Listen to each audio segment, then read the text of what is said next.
Heather Spence, welcome to Head on Fire. Thank you so much for being here. Very glad to be here. Oh my gosh, I am so excited to speak with you because you are living every 90s kid's dream. I don't know where this came from, but I feel like at some point in the mid 90s, somehow every kid everywhere decided that their single dream in life was to be a marine biologist. I don't know Yep, where yep, that came from. Maybe you yep. do. But you went on to become one. Yeah. I mean, it is possible. We're not like a mythical beast. It actually is doable, despite what your guidance counselor will tell you. How did you get into that field? Where did that dream come from? Tell people what it is that you do. Well, obviously, to become a marine biologist, the very obvious and direct path that I took was to become a musician because that's what you do. Sure. But Yeah. yeah. So yeah, it actually was sound and music that got me into marine biology. So I was fascinated by sound and music, and I just wanted to understand, how does sound work? Like, why does music make me feel a certain way and other music makes me feel a different way? And I, trying to sort all of that out, and learn to play instruments and all of that good stuff. And then it's like, well, what am I going to do in college? And so, I mean, obviously I was going to do music, right? So I went to college on a music scholarship, but the music scholarship did not require me to major in music. And so I was able to explore the scientific side of sound. And that led me to realize that sound underwater is this really hugely important part of ecosystems underwater, because sound actually travels faster underwater than it does in air. And so yeah. And so it's this hugely important thing for marine ecosystems. And I was like, "Oh, I like sound. I like beaches and the ocean. Obviously, marine biology is the place for me." I, I have so many questions, which is convenient because we're on a podcast right now. Great. Can we just go back to the part where you said that sound travels faster underwater than through air? I mean, I would think, why? Okay, so here's the thing, right? When you think about sound, you think about sound, you most people kind of, sound is a vibration. Uh-huh. And so it is a physical phenomenon. And Uh-huh. so, but sound isn't like an object that goes flying through the air and comes from my mouth and hits your ear, but there is a pressure wave that travels. Individual particles are not traveling, but the pressure change is traveling. Well, what Mm-hmm. pressure of what? And so it has to travel through something. So people may have heard, sound doesn't travel through a vacuum, Mm-hmm. okay? Because sound has to travel through something. So it can travel through Right. air, it can travel through water, it can travel through a table. And so the little particles are jiggling, and so if the particles are denser, closer together, then that facilitates the movement of the sound wave. Fascinating. That is so fascinating. So I'm so curious, about this little lovely chain of events that led you to going and getting your entire PhD, like I did so master's, much school, PhD, so much like school. so much schooling over. I'm a musician and I'm curious about how sound works. Yeah. I, It's not a career path for everyone, but when you're really curious to know about something, you just kind of keep going. Even if people look at you like you're crazy. I mean, to me, I am a marine biologist and a musician, and I don't really think of those. I don't really think that I have different parts of myself. It's all kind of about I want sure. to understand, right? I want to Yeah, yeah, understand. I yeah. want to I protect. I want to share 100% with get other that. people. So, but there does come a practical point too. So, I had to figure out what I was going to do, and I could have gone and basically school makes you decide on one thing. So I tried to do it all. I was like, I'm going to do a mashup. I'm going to do a mashup thing where I'm going to create my own major, and it's going to be in acoustic biophysics, and it's going to bring together the biology department and the physics department and the speech and hearing department and the music department, and it's going to be amazing. And then like I when I got everybody to kind of agree on what the coursework would be, I was going to be there for like 7 or 8 years. I'm like, this does not make And you sense. said, yes, also, here is my credit card. Never bill me, please, because I will not Yeah. have money. Yeah, it's like, oh, and then what grad school is going to understand like what that degree is. Uh-huh. But yeah, so there's like, so working within the confines of what education allows you to do, they kind of make you pick one. And so I did. So I was like, okay, well, do I do music with a side of science or science with a side of music? I was like, practically speaking, like probably makes more practical sense to do science with a side of music. So I did that. But you could do it the other way. And so I just kept, combining things the whole way through. I mean, my doctoral research was about noise in dolphin habitats. So, you can do like a pretty holistic things if you just kind of figure out how to work the system. So I think when people think of I'm a marine biologist, I think people are thinking of basically a water veterinarian. Like Yes. I take care of dolphins when they're Hmm. sick. But you're into marine bioacoustics. Did I get that right? Yeah. And so I'm so interested in the idea that what you do is listen to the ocean. So what are we learning about the ocean by listening to it? And Yeah. also just for fun, could you be a water veterinarian? You totally Like could can. you I have friends who do that. I have friends who do that. But like honestly, like how everybody, many sick dolphins have you taken care of? I've helped other people take care of sick dolphins. Does that count? Do you play the cello to the sick dolphins? I I Does this oddly help? Is this helping? I oddly have not done that yet, although it is on my list of things to do. Yeah, that seems like a major oversight in what I've done so far. So Music I'll be therapy for quick to dolphins? rectify that. Yeah.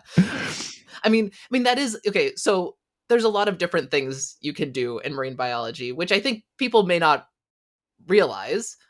And I think it's not a very well understood field because you take something like, okay, you want to be a doctor, right? Well, you know the path to becoming a doctor. You Mhm. go to school for a really long time and you study like people and health, and you do your residency and you do these things, and then you become a doctor. Okay, you want to be a lawyer, like you do your thing, you're like pre-law, you know, you do law school and then you take some tests and you're a lawyer. Marine biologist does not work that way. Most, like I would say almost all of the marine biologists that I know or know about do not have the job title marine biologist. And that's something I think a lot of people just don't even think about, because when people are Mhm. telling, people might want to be a marine biologist, they get some mentorship, they're like, "Hey, I want to be a marine biologist." Well, the most common feedback I hear on that is like, "Well, it's a very competitive field. Are you sure you want to do that, honey? Why don't you go do something a little more Which what practical, they're really like saying is finance which what you're or really saying accounting?" is there's no money here. Yeah. So Turn back. There is no that's money here. that's the other thing, right? They're like, it's competitive, it's really hard work, and you're gonna hate it. It's not all fun and dolphins. I have a very You'll dear make no friend money. who I have a very dear friend who is absolutely going to listen to this episode. She does what you do but for rocks. She's a geologist and geophysicist and does a lot of like listening to volcanoes. I think, listen, Mm. Kathleen, if you're listening, I'm sorry if I'm misrepresenting what it is that you do, but it's very complicated and it involves a lot of math I don't understand. And but it's so interesting because when she talks about the field, it's like, oh, it's incredibly expensive to get into, and you're going to make absolutely nothing. And there's going to be 7,000 people competing for one spot, and you have to pay to publish, and Hmm. it's hell. But also, I love it, and I wouldn't do anything else. Yeah.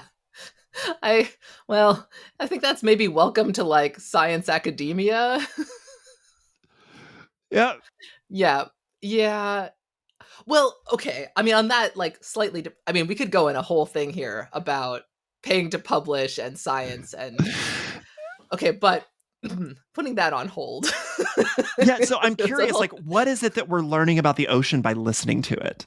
yes. So so as noted, right? So sound is really important to marine ecosystems. Well, if sound's really important to marine ecosystems, think about, so let's think about terrestrial ecosystems, right? Mhm. Sound's already really important to terrestrial ecosystems. So think about all of the things that we can understand about the world around us just by listening to it. Think about different times of day and how they sound really different. And so probably if I played you a sound from your neighborhood from the morning or from like midnight or like afternoon or dusk, you'd probably be able to tell like what time of day it was just by listening to it I because of never like thought about I mean, probably, but I never thought about the idea that I could know what time it is by listening to it. bird song, like the crickets, the, Sure. you That's know, I don't know, incredible. owls, whatever you got at night. Right? Yeah. Yeah, I But live in the middle of also a bunch of cornfields. If I hear owls, I'm gonna it's we're like a bad. little concerned. Yes, Yeah. maybe. Yeah. But also, Something somewhere is about to die. okay, well, okay, so the next thing may not be totally relevant for cornfields, but also you could, traffic patterns, right? So the Okay. noises of If I hear humans traffic, I doing know I'm on their, my way to work. yeah, right? So you got your like daily like activities of the humans, Mhm. which might be different on a weekday than a weekend, right? Sure. And so you might hear people like if you hear people like yelling at each other, you might want to, Run. be a little careful about what's going on over there. Yeah, if you hear gunshots, like really, like get down. If you hear if you hear if you walk, let's say you're even walking down a hallway and maybe there's an open door and you walk past a room, you could tell like, is that, you know are there like happy sounds going on there, like people cool, like chilling out? Is it like some classroom? Is it, clinking and clattering and chatter of like people having lunch? There's a lot of things that we can tell from hearing that we aren't really necessarily focused on, but we really get a lot of information that way. And I will point out that when we go to sleep, we close our eyes, but our ears are still open, right? So sound cues are pretty important to us.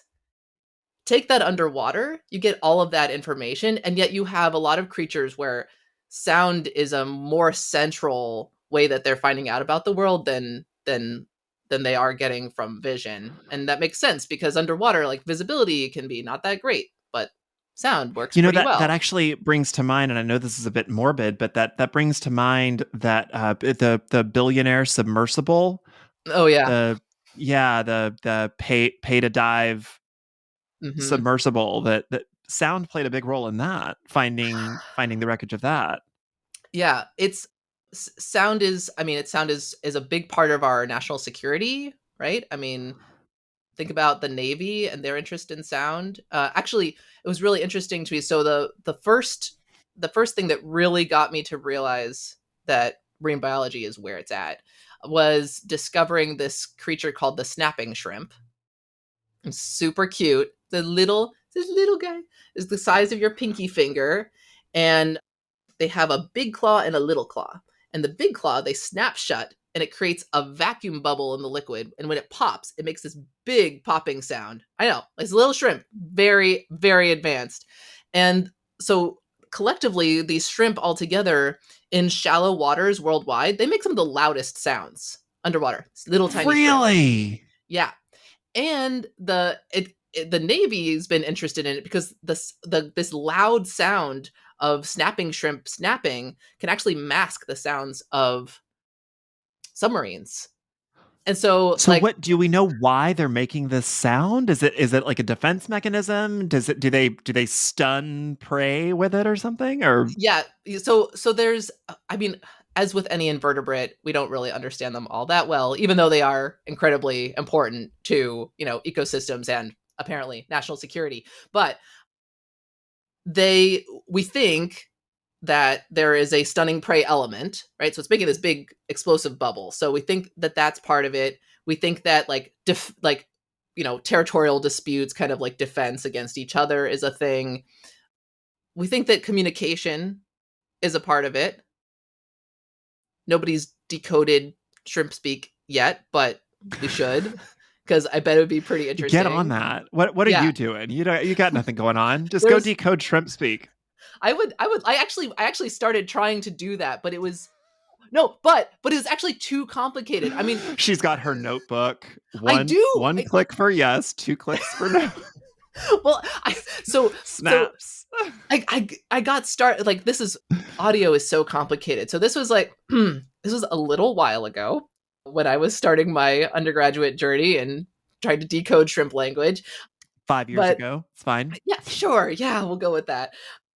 But I actually I actually did. So it's like, okay, put the shrimp and you like dangle the underwater microphone over it and you record the snaps. But the problem I found, and I didn't, I was doing an undergraduate research project, not an entire PhD thesis, was that there was a lot of individual variation in the snaps, because I was hoping to find, like, well, at least like maybe there's some differences in the way like one species snaps or another species snaps, Mm-hmm. right? That would be a good place to start. Yeah, like there was so much. The snaps were all really different from each other. So I was like, okay, well, I guess So shrimp they're language almost is like too a person's complicated. voice, like they're unique to the shrimp. Probably, but each snap was That's different. fascinating. Yeah, it is. So yeah, just think about what we don't know that's going on. So that's actually what I wanted to ask you, because it's often said that we know more about the stars above us than the ocean below us. And I was wondering, one, is that true? And in your opinion, because so much of your work it involves conservation, should that continue to be true? So yeah, thanks for that. He's like fund more ocean research. My Thank donation button you. is open. Yeah. So, I mean, one thing I will say is, like, we don't know what we don't know. Mhm. So there's definitely a lot about the ocean that we don't even know that we don't know it, because we're just not even thinking in ocean terms. Like, we don't Right. even know how to, like, even we're thinking in our human terrestrial terms, and then we think about like how that applies to the ocean, but we're not even like, we're not even thinking about what what questions we're not even thinking to ask about the Mm. ocean. So it's hard to even compare it with outer space, because like here it is on our own planet and we're so totally tied in with the ocean. See what I did there? And and reliant upon the ocean and arguably a part of it, and we just don't even we barely know anything. But I will say, I think there are some things that we do know, and we do know, something about like layers of the oceans. We know something about life in the ocean. We, we're trying, and we know we can do some things. Like, this is why baseline research is so important, is that you need to have that long-term monitoring so that we can start to track and see like when changes happen, or if, humans do something epically disruptive, what are the impacts of that? Because you've got to have that before, so you have the before and after. But unfortunately, what often happens in science funding is after the big epic terrible thing happens, then people want to fund the research, right? But it's like, can't we fund the research before the bad thing happens? And then we can have such a better idea. How will we ever know what the real impact was if we don't have the before data? I Okay, talked getting to off my Sam soapbox. Montano, who does. She's a doctorate of emergency management. She wrote a book called Disasterology and talks about emergency management and preparedness and all that. And this is a very similar argument to what she talks about. After a tragedy, after a natural disaster, Mhm. after something like that, suddenly there's money, suddenly there's Yeah. interest, suddenly there's manpower. But the problem is, and I was just thinking about this today in relation, not to harsh the mood or anything, but we just had yet another mass shooting here in the United States yesterday, and another school shooting, and so many people want to suddenly do preparedness like after that. Yeah. And then and by that I mean, I don't know, suddenly there's more checks happening at doors, suddenly there's more patrols, suddenly there's more stuff happening at but that is also always reactive. We are always reacting to Mhm. tragedy rather than proactively practicing prevention. And what I'm Yes. learning from talking to people like you, to like Dr. Montano, like my friend Kathleen, is that like the only way that we're ever really going to prevent the next horrible disaster or find the next cure to something or find the next, whatever, is being proactive in this research and funding it before it becomes a tragedy. Yes. Yes. So are you listening, funders? I hope so. I'm trying. Like, we need this. So, you do work in conservation, and we are kind of in a more serious moment right now. What this sounds so doom and gloom, but what peril awaits humanity if we do jump into the ocean and just decide to take and take and take and take? Like, how do oceans contribute to our current and continued existence? Yeah. Well, I'm glad you framed it that way, because I think one of the common framings is like, well, you know, humans are the problem. Well, the my issue with that framing is that, I think, like, at least me as a human, like, I'd like to continue to exist, Mhm. and I kind of like humans. And so if we are imagining a future where humans are thriving and living, harmoniously with nature, to me, like, that's a future we want to aim for. Mhm. You know, I things, with rapid change, there could be things that could be pretty bad for humans that might not be so bad for other species. And ecosystems can adapt and change. But I think at some point you kind of have to take a step back and go, what is the future that we want? Mhm. And how do we try to get there? And I think that is the thing that we need to rally around, and not do so much of this, well, humans are the problem, bad humans, humans should have, I hear this, humans should have no impact. Of course, we're having an impact. We are not actors upon nature. We are actors within nature. We are part of nature. And so when we change the way we're thinking about it, I think that helps us to frame, what do we do next? Because we need to do a lot more like visioning around, okay, what's the future that we want? And in the acoustic space, I asked this question, like, what is going to be the soundscape of the future? What do we want our future soundscape to sound like? Hmm. And when we start thinking that way, I think we can I think we can have some of the answers. We can find those answers. We can work together and find those answers, and make a plan to get there. But not if we keep, like, people who should be on the same side just attacking each other, like, no, like, you know, it's we kind of need to we kind of need to collaborate on this one. More collaboration, less, telling each other that people are doing it the wrong way.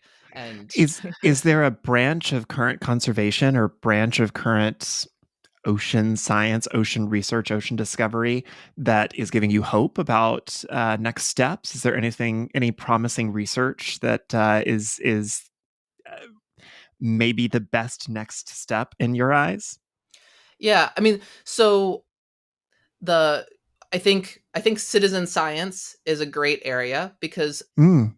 the way that we're approaching our work with acoustic monitoring is also, it's very like community involved. And so that includes resource managers as well as other community members. And I think that when you get people whose resource it is, you're realizing, like, okay, I feel some ownership and responsibility here, and I'm involved in the solution. One, that helps improve morale, and two, it gets more people working on the data analysis and collection, which is needed. And three, then you get everybody kind of pulling together in the same direction. And so I think community-based conservation is really important for the future. There are some other areas that are important too. I mean, there's a earth optimism movement. I think when people feel, one of the things I identified really early on in my work in Cancun, which has massive tourism, is that you got to be sensitive to the fact that it can be really, really depressing for people who are working in a particular area and seeing the degradation happen. And that can lead to a feeling of like total like helplessness and hopelessness. But you can't lose the hope, because once you get to that point, then you could be like, oh, what's the use? No, there is still a use. Maybe it's not exactly the way you'd want it, but it's still, you can do something. So one person has the power to do something. So that's another angle. Something that's giving a lot of people hope, and this is the tech sector, Washington, politicians, casual folks like me that just spend a lot of time on social media, is renewable energy.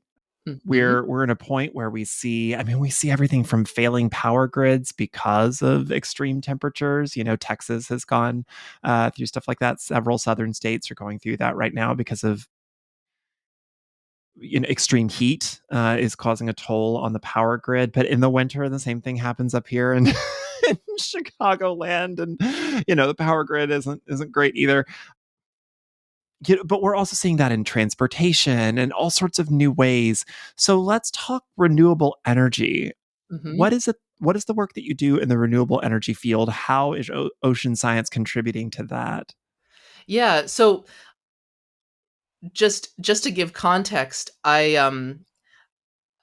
participate in a really wonderful program. It's the AAAS, that's American Association for the Advancement of Science, AAAS Science and Technology Policy Fellowship. And so Well, that's this not a is mouthful or anything. yeah, right. Yeah. But this fellowship places PhD scientists in federal government. And so coming into there, I into that program, I wasn't sure where I was gonna land, in terms of what agency. And I hadn't really imagined that it was gonna be the Department of Energy. And because, when you think about the federal government, obviously when you think ocean, the first thing you think of is the Department of Energy. Not Mm, really. But hmm. actually there's some really fascinating work going on in the ocean space at the Department of Energy. So I work with the Water Power Technologies office, and this office is super cool. It has two main parts to it: hydropower and marine energy. And marine energy includes energy from waves, tides, currents, and gradients like thermal gradients and and salinity gradients. And so when you think about the ocean, the ocean is constantly moving, right? And like, what if we could harness that for energy needs? There's so much potential there. So yeah, so it's a pretty exciting space to be in, because there's a lot of innovation happening in that space, because it's pretty early stage. And so there's amazing innovations happening with what we could do with power from the ocean. Is there any current implementation of that anywhere? Yeah, so there are there's plenty of demonstration projects. So it's here in the US we're, working towards commercialization, but it's not really right now. But there's a lot of really interesting work being done. And what I'm part of what I'm really excited about is the potential for, could we power ocean observing, like ocean science, with ocean energy? So if you can imagine, like, right now we're basically, in order to understand the ocean, we're putting devices out there, and either you're dangling it off of a ship, which that's pretty that's pretty like resource intensive, or Sure. you're, throwing it out there and you've got a bunch of batteries, or you're Which is cabled to probably not shore. great. Yeah, I mean, okay, or you're cabled to shore, and then you're kind of Uh-huh. limited where you can put it. But what if you could have something that you could put out there and it could power itself? And so you could leave it out for a really long time. It could just power itself, and generate its own power right where it is. I mean, that would be amazing. I think that would be transformative for ocean Mm-hmm. science if we could do that. And so, there's some real interesting implications for what we could do with marine energy that are pretty exciting. I was really intrigued because something else you're involved. My gosh, you wear a million hats, but one of them is a Yeah. subject that I am really tied to the idea more in an artistic fashion. And actually, when I first saw this website of yours, it immediately reminded me of a poem. But the Ocean Memory Project. Hmm. Yeah. One, does the ocean have a memory? And two, how do we find out what it is? And what does it Great. know? Yes, great questions. So, one, does ocean have a memory? So, at Ocean Memory Project, we think yes. And Fascinating and scary. yes. Yeah.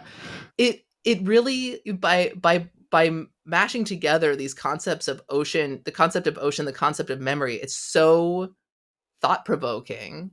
And I love the discussions that it generates and the questions that it generates. It's just a different lens to take on like what's going on with ourselves and the ocean. What I would say about the Ocean Memory Project is that I wouldn't say that there's one definitive definition of what ocean memory is. And Mm-hmm. that is because, I kind of like that, each person who encounters this idea of ocean memory has a different take on it. Almost everyone was like, oh, yeah, ocean memory, that makes complete sense. And I know what that is. And it's this thing. And it might be totally different from what the next person thinks. And so, really, Ocean Memory Project is about a community of people from a whole wide variety of disciplines and, ways of thinking about things coming together and asking asking new questions. And it's kind of, okay, maybe scary. I would say like humbling, maybe, awe-inspiring, because one thing that we do with ocean memory that might make some scientists squirm a little bit, but we're okay with it in Ocean Memory Project, is that the idea that, okay, where are the memories held? Okay, and you might think that they're held. I mean, it's okay, but think about them held in organisms. All right, you might think about them held across generations in organisms or in populations. But what if there were memory in a parcel of water? Yeah, it starts to bring up, and then you have to kind of change the way you're even thinking about what memory is and what water is and what the ocean is, and it just, yeah. But what does that mean to have memory in a parcel of water? Like, is it a So moment in time somehow captured in a single drop? Like, what does that mean? I we love that from an artist's yeah, mind, but from a science perspective, I'm like, from okay, but what is the memory? Like, is it because in human mind, in human memory is something like an active imagination. We don't actually, is now, correct me if I'm wrong, you're the actual PhD here, but from talking to other experts and doing my own research into things, we don't actually remember things like what people think we do, where we look at Mhm. something and it just gets filed away into some little space in our memory bank somewhere. We don't actually like hear something and file it away in some little section of our memory bank somewhere.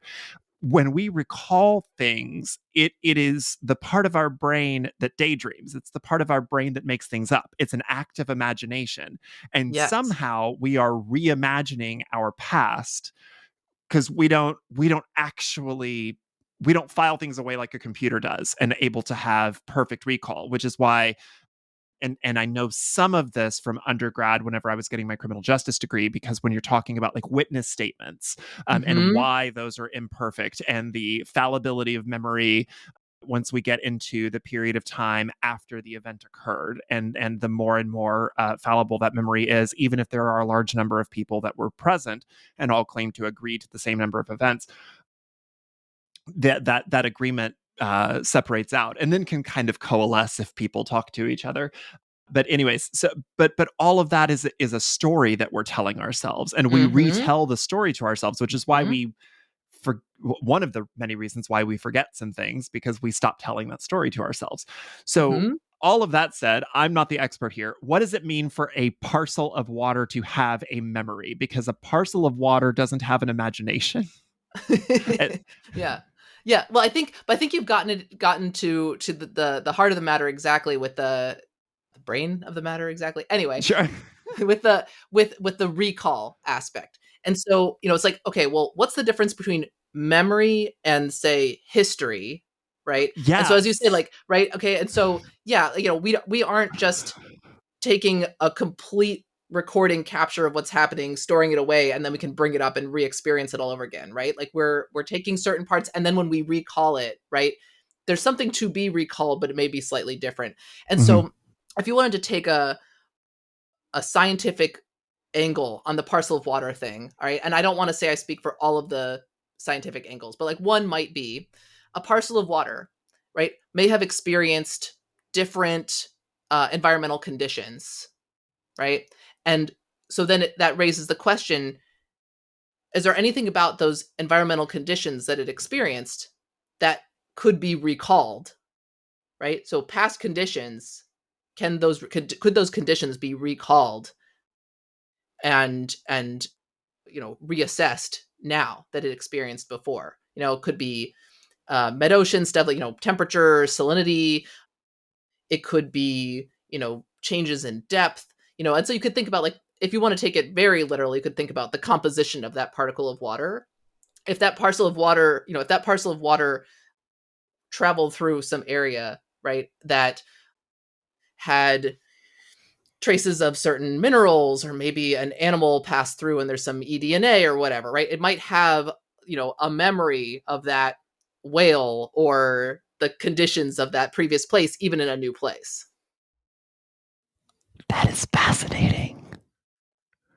So what do we do with that? Or I guess I'm always thinking, I mean, I guess that's the effed up thing about our brains and the way that we're programmed, right? You know a thing exists, or you start realizing that a thing might exist, and immediately you start thinking of implementation. Oh, well, what do we do with this knowledge? I don't know. You just Mm-hmm. know it. But like, I guess maybe the better question is, like, what is the purpose of what are we hoping to get out of the research? I think that the purpose of one purpose of Ocean Memory Project and framing, the discussion this way, I think, is to identify the questions that are critical to our understanding of ourselves and the environment that aren't being asked or explored currently. And so to me, that's the exciting part. It's like, what new questions should we be asking? And then importantly, making sure that there's a wide range of perspectives involved in exploring that question. And so this is where I think we kind of know that the intersections of disciplines is where a lot of innovation can happen. And I think this, at the intersection of the concepts of ocean and memory, and at the intersections of the different types of people who are coming together to explore that, I think that's an area that's like very rich and like ready to make some real get some real new insight. And so that's what I think. It's like, how do we get a whole new perspective on things? Well, we need to explore those intersections. The intersections, I think, are really where we're going to find surprising discoveries that we didn't even know we were looking for. And so that's why it's hard to say, like, okay, we're not setting out to find one particular thing. We're setting out to find out what's there for us to That find. is, we're literally just kind of going into the great blue beyond and find just to see what's there. That's so cool. That is so cool. You're so cool. Okay, so far in this Can I have that in conversation, writing? yes, yes, I will tell 600,000 people that that you are so freaking cool. Okay, Amazing. so far your work has intersected with music, renewable energy, sound, recording sounds. We have talked about conservation, video games. Oh yeah. You Your work also intersects with the world of video games. Humst. Humst. How do you have the time, Heather Spence? How do you have the time? But two, what do you, are you just like providing sounds for video game? Like what is the work with the video games? I'm so confused. Okay, yeah. So you've definitely okay. So you've like looked me up. Yes. I have a yes. I have yeah. I do have a lot of hats and things that I do, but again, it's all labeling, right? Because for me, it's all the same stuff. It's No, all the I same. get It that. makes When people complete see, like, sense. because I write fiction, I write nonfiction, I write poetry, I do Yeah, this, I do like deep dive investigative nonfiction work that takes me years and years and years of research and hundreds of hours of interviews and stuff to come up with. Like, I've been writing the same book for the last several years. Like, and, when I tell people what I do, but I also run a horse ranch and I do all this other stuff. Like, I get the, but in my head, it's all the same thing. it's all the same thing. So I It's all get the it. same thing. Yeah, But I just want to know how you got into video games. yeah.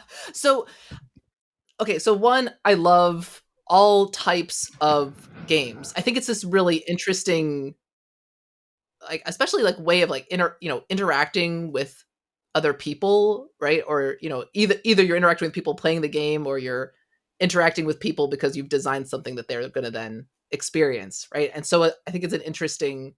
I think it's just games are just something that kind of fascinate me, and so I've done I've done a variety of things. One notable thing is that I spent some time actually cool. Okay, we mentioned before like most marine biologists do not have the job title marine biologist, and I've had a Mm-hmm. lot of different job titles, but coolest job title I've ever had was actually dolphin whisperer, which was which was That's my cool. actual like on the contract job title when I was working for a video games company. And so in that I was basically working with them to figure out how to do an educational marine biology based game. And and with mixed results. I mean, I think thinking about that project, yeah, it was good and all, but I would really like to see more understanding in the games industry that things can be educational and fun, and you don't have to sacrifice on either side. And and so that is a source of frustration for me, is that I really think that we could do better, right? Real, you know, real, but like really like in being inspired by science research, like that could be super fun and interesting because it'll come up with things like you wouldn't even think to do otherwise. Like it could really like inspire some really neat stuff for people to experience. So yeah.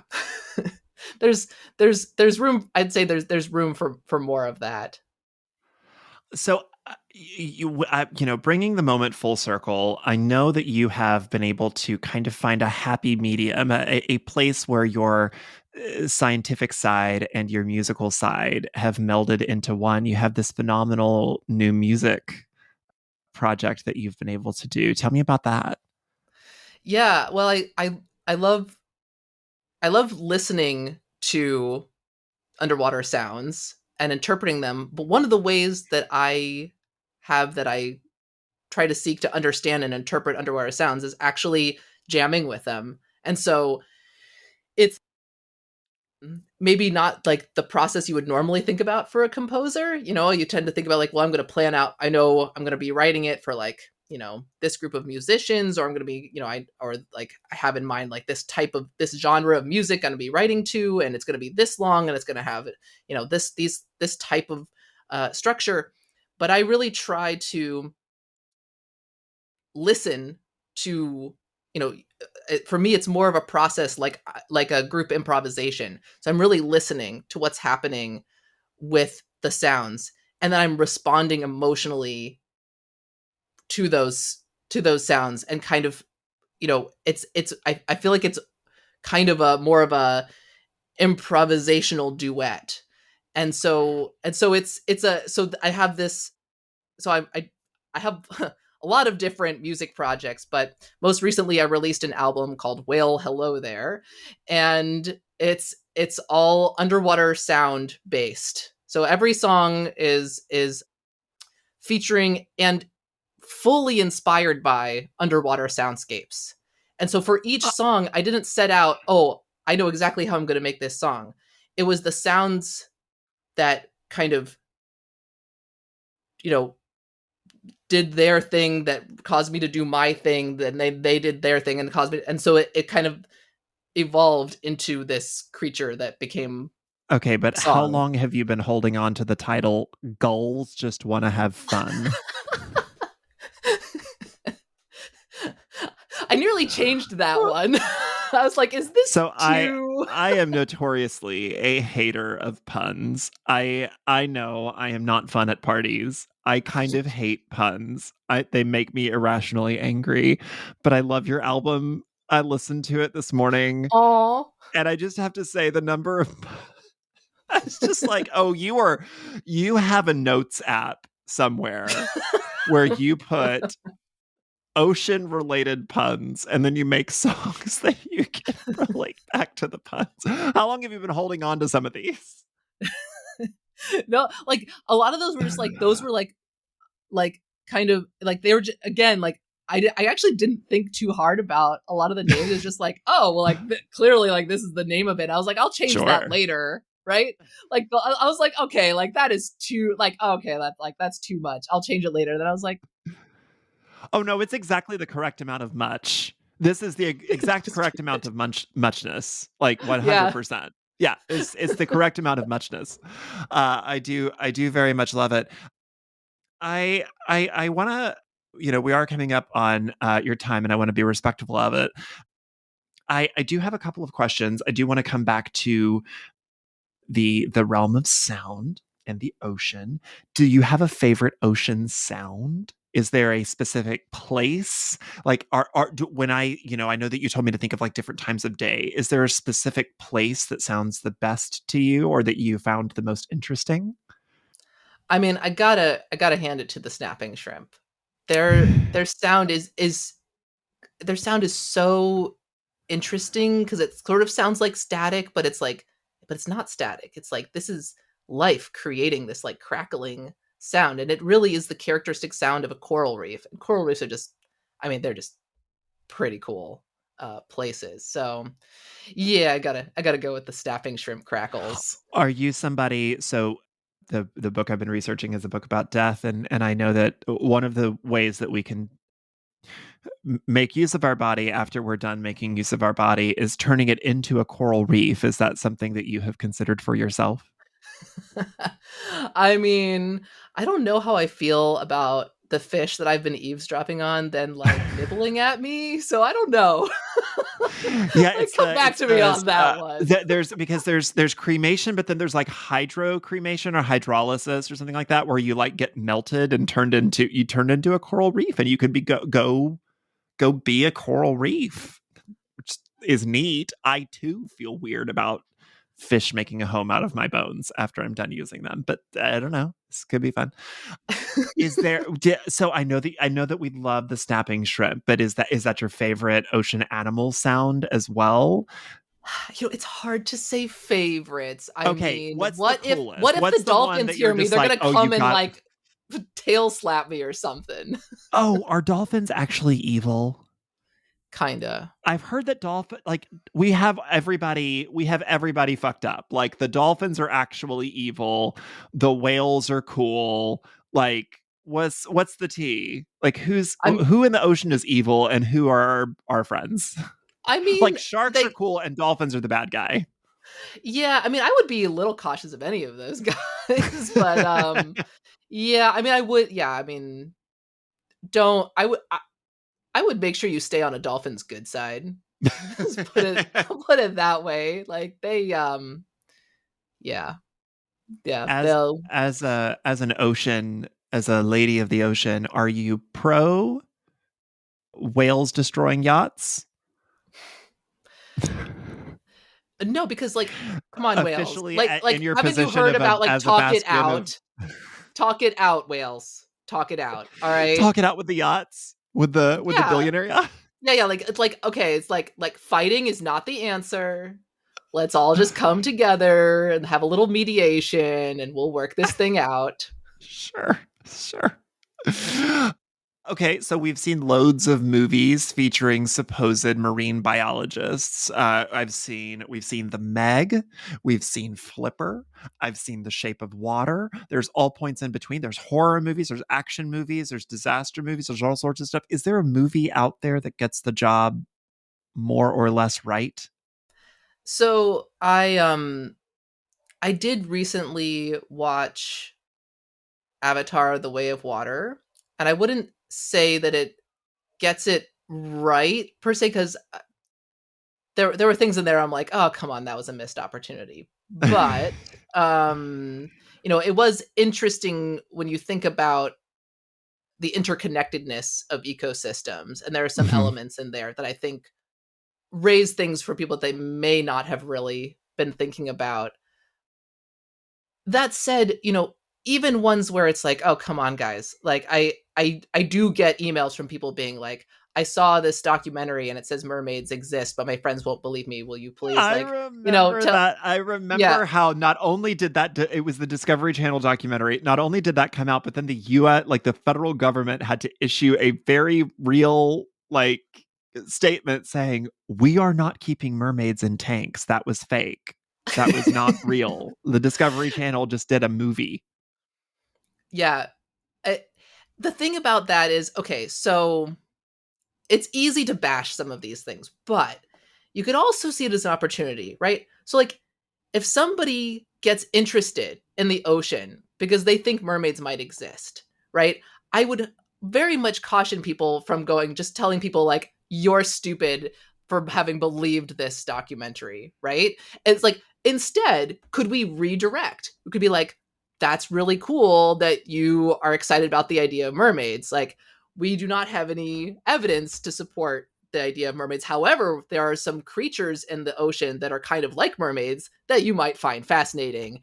Here's some links. So for all the Enjoy. 12-year-old kiddos out there that might listen to this, in your professional opinion, mermaids are fake? Is that what you're saying? In your professional opinion, mermaids are fake. Dr. Spence, is that correct? What I'm hearing is that you are saying in your professional are you about to tell me that Santa Claus is also fake? Is that what you're saying here on the Head on Fire I podcast can neither today? confirm nor deny, but I would also say Google manatees. I do love, and I'm sure that the internet is just creating fake lore at this point, but I do love this kind of idea that, like, okay, if you combine the fact that for many, many, many thousands of years we had terrible eyesight and no way to fix that, and combine that with stuff like manatees and seals, and the fact that maybe as people were on boats and seeing things in the distance, maybe you got the idea for mermaids. I'm sure that's all just something that somebody made up, but I do love the idea that, like, I mean, yeah, that could probably explain it.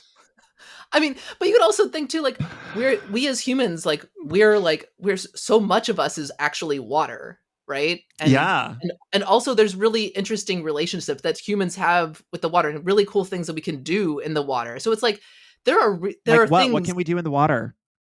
Well, I mean, there are people who can swim quite well. I mean, it's not like we can't go into the Oh, that's true. ocean. We've also created technology to allow us to spend a lot of time underwater, See, which and is here I thought you were pretty about to tell me cool. about a secret sect of humans that are secretly water benders. I'm a little Oh, disappointed I that there I are. didn't shouldn't have let that slip. The real mermaids were the people the friends we made along the way. Because we're 70% water. Yeah. Something you said at No. the very beginning of this conversation about how sound travels faster through water immediately made me think of all of these sound-based superheroes and supervillains Mm, out there. People like yeah. Black Canary and Banshee, and Elliot Page in the Umbrella Academy. Just all of the sound-based. Would they just be absolutely terrifying underwater? If so it depends on, like, how adaptable your, like, sound-based skill is. So, Sure. like, okay, if you take a human and you go underwater, I think one of the things that makes people act like the sound is that the ocean isn't full of sound is because when we humans go underwater, our hearing changes. And so we actually experience hearing underwater as kind of quiet. Uh-huh. That doesn't mean that it actually is quiet down there. It's because of the way that we hear. And also you'd have to be able to receive signals, sound signals more quickly. And so it's like if you could adapt to the different way that sound travels in water, like great. But I'm just thinking about those like superheroes like Banshee or Black Canary that just like open their mouth and like the concussive force comes out, like just those waves of concussive force. And I just think, well, if it travels even faster down there, it would like It could be, yeah, that could Aquaman be would pretty stand zero chance. that could Zero be that could chance. be pretty epic. That could be pretty epic. I I love all these mean, hypotheticals. yeah. But I mean, but dolphins, like real example. I mean, they can see like into you with Mm-hmm. sound that they're pointing at you. I mean, it's like Wait, it's they this can see really in you? I knew that they did echolocation, but they can see inside of you? well because it's not exact like light. It's like bouncing off like the surface of your skin, but like sound, it's gonna like they can tell something about like the texture of materials like by the way that it's bouncing off, and so it's like it's some crazy that's some Dolphins are crazy stuff. terrifying. They Dolphins are are terrifying. terrifying. This is why I'm like reality is like so strange and crazy and amazing. Like we can just if people are like wondering about stuff, like tell them all the stuff that we know about that we already know is Like so it from everything that I know mind blowing. about like the big famous animals from the ocean, like sharks are puppies and dolphins are serial killers. that's that's not entirely wrong. Like Jaws really messed us up about our idea of Oh sharks yeah. because they are It's not. no, Yeah. sharks are pretty cool. Oh my gosh, whale sharks. I mean, if Yes. anybody needs to like check out like a super amazing cool shark that you want to be buddies with, like whale shark is the one. They're so amazing. They are kind of scary because they're really big, but way cool. I mean, they're like a big polka dotted giant fish. I mean, Well, Dr. Heather Spence, this hour has absolutely swum by.